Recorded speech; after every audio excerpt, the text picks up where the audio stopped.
Well, g'day everyone.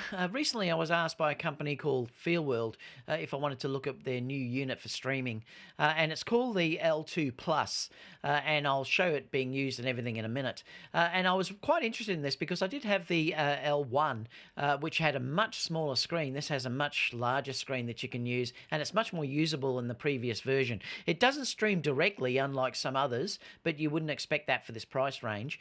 But it does give you great quality, and in fact I'm using it now, so you're going to be able to see the quality that this gives you straight from this device. And it's very, very user-friendly and easy to use. So thank you so much for sending me this. But like anything, they're not seeing this before I post the review, and they haven't asked me to say anything in particular, and I would always sort of tell you if there are any problems or anything else with this unit. So let's, for starters, have a look at what the unit is, and I'll take you through the specifications, and then I'll show you the unit actually being used. So let's look at the unit itself. It's called the FEELWORLD L2 Plus multi-camera video switcher. And some of the specifications of this, it is a 5.5-inch touchscreen. You can obviously have 4 inputs going into the HDMIs. I'll show that in a minute. It does have a USB 3 live streaming option as well, so you can use it if you want to go, say, live directly to your computer or Skype or something like that. It has the PTZ camera control, chroma key, multiple transition effects. It can also be controlled by the PC and the iPhone, and I'll show you that being done. And you can also have audio embedding as well. Now, if you wanted to have a look at how you could connect this to different things, this isn't where the ports are, but it's just sort of giving an idea about how it could all connect. You have got an audio in and also an audio out, so you can monitor it through headphones, even if you wanted to use the audio out to go into a mixer or something like that. Audio in could be a microphone, or it could be something like a wireless Go or something like that. You can use USB 3 if you want to connect directly for streaming, like in things like Skype and things like that. You can go that way. It also has a HDMI out as well. Now, I've got that connected into my ATM Extreme, so that's what that's connected to, and in fact that's how you're looking at the image now that you're seeing here. And also you've got your 4 inputs at the front that you could connect different things. You could have 4 cameras if you wanted to, or you might want to have, say, a computer connected, an iPad. You could have a a small camera or things like that if you wanted to go. So as long as it had a HDMI input, you could use that through here. Now, the unit has a 5.5-inch screen, and it does have a touch interface. You can see basically that she's using the touch interface through here. I'll show all these how it works. I'll give a quick guide of how the touch interface works, but then I'll show you using these on the computer because it's much easier for you guys to see what's going on. So the SW is the function menu, and again, like I said, I'll show you how these works. And the menu button is how you control your main menu features of the unit. This is your T-bar. This is your buttons to control your interface, or to control what goes live, and you'll see that red is on air, flashing green is ready to be switched, static green is saying the signal is in standby, and no light means the input source is not supported or if it's not connected. It does have green screen as well. If you want to go that way, you can see how this has been shot with a green background, and then they've brought a custom background in as well. So that is all fully supported on this unit. I don't have a green screen in the studio though, so I can't demonstrate that, but it is all built in. You can control the PTZ cameras. You can see that here. I haven't got one of those that I can show you either, but you have got that ability to use it if you want to. And also USB 3 live streaming as well if you wanted to go straight to live. And that's how you'll use your USB cable on the outside here. Now, the image quality resolution will go up to 1080p 60, so you can broadcast up to 1080p 60, which is nice.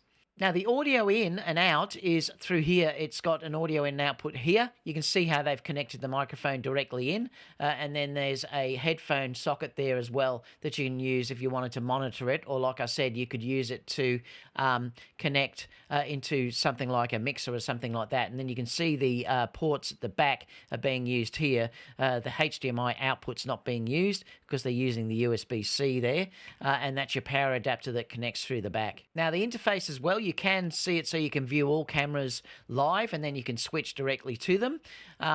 That's nice. It'll also show you what your next image is going to be when you switch to that live, and this is your image that's currently live over this side. It's got a built-in cooler underneath, and that's the only downside I think about this unit.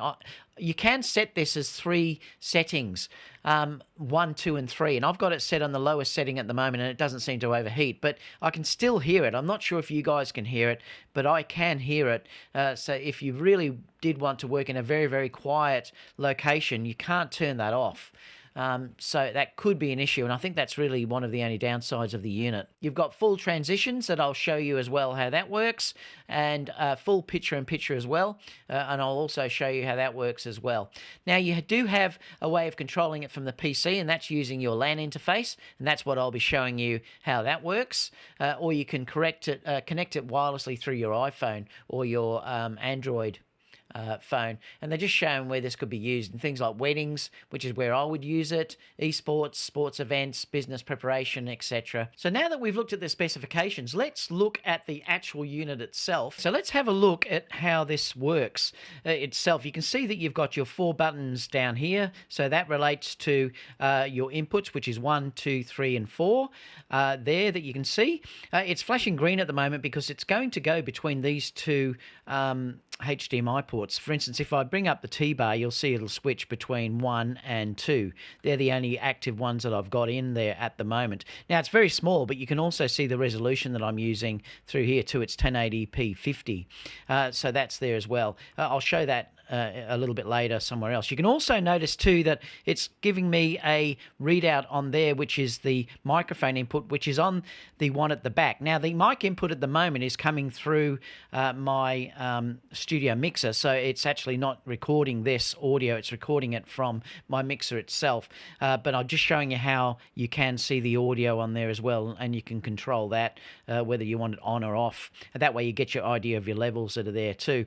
The other controls you can see at the back here, this is where your HDMI inputs are. Also your output, and your power goes in here.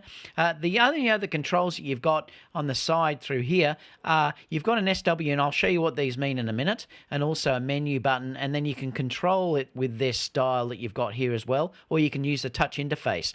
Now, if I hold onto this, it will go into full screen, which is nice too, because then you could see it completely full screen if you want to go that way. If I hold it again, it will go back to showing it as PVW, which is nice. That way you can sort of see it all in one, or you can see it full screen if you want to go that way. It is a 5.5-inch screen, so the screen is terrific on this unit itself. Now, I'm going to show you the menus and everything on the computer because it's much easier to look at, but I'll just show you how you can manipulate them here. For instance, if I just click onto SW, you'll then get this that shows up, which is your mix, your mode, picture-in-picture, PTZ, that's if you're using a PTZ camera, your logo, and also chroma key can be done through here as well. Like I said, I'll show you how this works on the computer because it's much bigger when we look that way. If you want to get into any of these, all you do is just click on it, and then you can access it that way. So it's nice and easy to use, and then you can just click out of it. The other one over here is your menu. So if you click on the menu side, you've then got the input, you've got the HDMI sources, USB 3, your audio settings, IP settings, and then your general settings for the unit as well. But like I said, I'll show you these on the computer side so you can have a look at it much easier. So the interface itself is very, very simple to use, and I like how it's a touch interface as well. But like I said, the software is even easier if you connect it to that. You can connect it up to an iPhone or an Android phone, or just on your computer. I'm going to show you the computer side to it, but I've also got it connected through my phone, but I'm using my phone to film at the moment.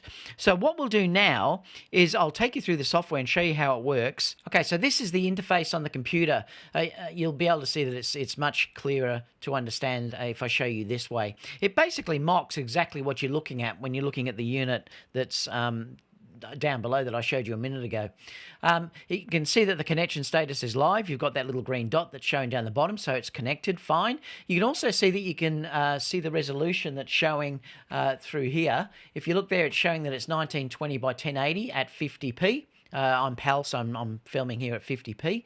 You can also see it showing the same buttons down the bottom. Which one's active is in red, and then the one that's green will be next. If I switch up, you'll see that the T-bar will also move. So now it's switched over to number 2 input. And if I bring it back, you'll see that it'll go down to number 1 is now active. There it's switched over just there. Now, if I had the other inputs in through here, it would also show what the the resolution was as well, and everything else would be up there. So I'm going to take you through the settings just so I can show you what's inside this. If we click onto menu first, now the input itself, it will tell you. You just scroll down, and then you'll get an idea of what your HDMI 1 and HDMI 2, the resolution that you're running here. So it shows you there as well. It also shows it there, but it's it gives you another one up there too that you can see. Now you've got HDMI here as well. Now you've got your output. Now through here, this is where you can change the output of this to show either PVW or PGM. At the moment I'm on PGM. I'll just switch to PGW. And then you'll see, if you look there, it's now showing up all the angles. It's cropped off a bit because of just the way that this is sitting. So you can sort of monitor or show what you've got as the switcher as well. Let me just switch this back to PGM. And then you'll see it's just switched back to me. So that works nice. So that's one way you can change the HDMI output. You've also got USB 3 here too. You can use this as a USB camera if you want to as well. And again, you can use PGM or change it to just showing your multiple output as well. And you can also change the format. So this is if you wanted to, say, use it as a webcam or something like that, so you could connect it straight to your computer for things in like Skype or whatever else you wanted to use it through as well. Now, the live streaming pull-down menu here is what you can choose what software you're using. Now, if I use the web presenter when I'm going live. Now, you could, if you wanted to, just use your Blackmagic Design, the ATM. If I go web presenter H4K and then just say on, you'll see now that it shows the actual image on the screen. So you can then see it if you wanted to see what was happening live. Now, you can also use software like OBS software too, and you could turn that on, and then you could see a live representation of what was going on there as well. So that's quite a nice feature as well, and it will use H.265.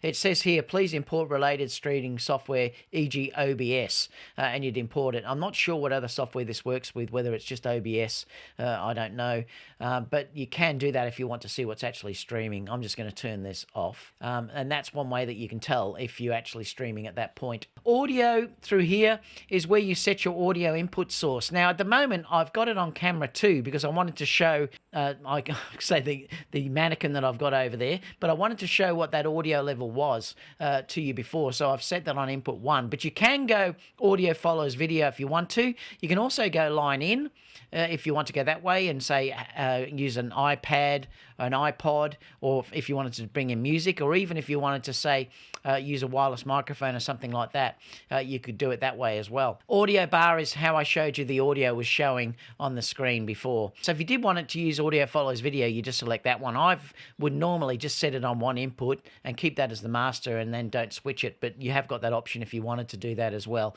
You've got a test pattern here as well, if you wanted to check that the audio, the unit is working. I'll just go to HDMI, so it shows it. Now, if I click on here, I can click a test pattern. So that shows you with a color bar on, and you can see how that gives you the stripe. So you could check basically that you have got a test signal that's coming through. You can also change these manually if you wanted to do it as a solid color as well, if you wanted to check that. Password protection, if you wanted to put a protection in here. There's no password there at the moment, but you can enable it so people can't change anything. Particularly would be good if you were working out at a wedding or something like that and you were going to go live and you wanted to make sure that, that all worked. Your port settings are all through here. So this is how you work out the way it connects, and also you can use DHCP if you wanted to go that way as well.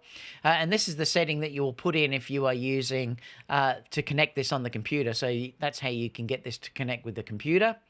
You've got a user guide, but that didn't work, so it might be still coming. Version info will give you the version info that your software is and everything there. So you can tell if you need to do a firmware upgrade or something like that, or a software upgrade. You can also do T-bar correction as well. You can put this on, and then you can change it if you found that it wasn't working the way that you wanted it, and it wasn't calibrated. So you can calibrate it and correct it through here as well.